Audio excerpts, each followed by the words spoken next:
Si hay algo que caracteriza a Calatañazor, una de las cosas principales es su muralla, ¿verdad? Sí. La muralla y todo lo que es el conjunto defensivo es lo que hace que exista Calatañazor. Calatañazor es una población, una villa que surge en un momento de la Reconquista y entonces toda ella está amurallada. ¿Estamos hablando de qué fecha? Estamos hablando del siglo XII, estamos hablando de 1100 y algo.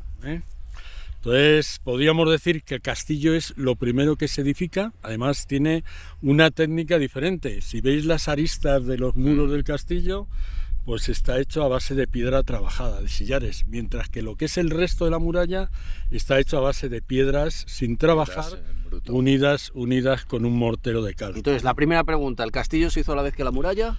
Antes el castillo. Incluso es posible que mucho antes, si es cierto, que alguna parte tenga origen musulmán. Que no podemos demostrarlo, pero son formas de edificar que eran propias de los musulmanes. Sí. Cuando la muralla del siglo XII dejó de tener su finalidad, que era defensiva, se utilizaron muchas de sus piedras para hacer construcciones. De las 3 puertas que tenía la muralla, nada más nos queda esta, que es la más moderna, puesto que es una puerta ojival gótica. Las otras, que eran de mayor dimensión, que permitían el paso de carruajes, ganados, etcétera, pues desaparecieron precisamente porque no permitían el paso de vehículos.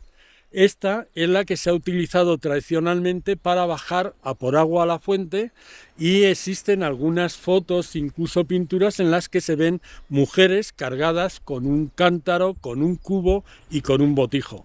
Eso nos habla de la dificultad que tuvieron las mujeres en este pueblo para hacer uso del agua para beber o para lavar.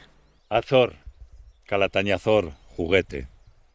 Tu puerta, ojiva menor, es tan estrecha que no entra un moro jinete y, a pie, no cabe una flecha. Descabalga Almanzor, huye presto. Por la barranca brava ay, y cómo rodaba juguete el atambor. Entonces perdió el tambor. Y la pregunta que nos hacemos, ¿el castillo se hizo a la vez que la muralla? ¿Y por qué el castillo tiene las torres cuadradas y en la muralla los cubos son circulares? ¿Por qué tenemos esa diferencia entre las torres? En el castillo nos las encontramos cuadradas y en la muralla son cubos circulares. Sí. Bueno, casi se asocian las torres cuadradas a los elementos defensivos musulmanes, mientras que los cristianos utilizaban el cubo, digamos, cilíndrico.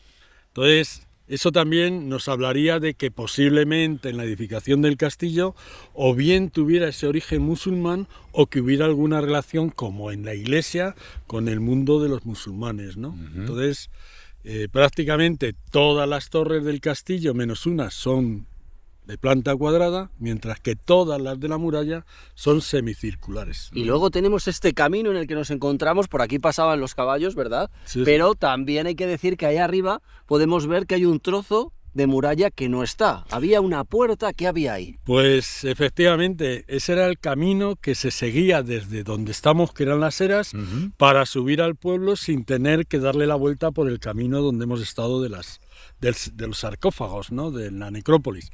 Entonces lo que hicieron fue practicar una senda que va haciendo zigzags hasta atravesar la muralla por el hueco que van a reconstruir ahora, es decir, por el hueco que está roto de la muralla. Pero turísticamente, cuando vengamos a esta localidad, lo que hacemos es bajar por el camino hasta la necrópolis, hasta los sarcófagos, porque esa zona está tan en pendiente que rodaban los del pueblo, luego rodarían antes los turistas.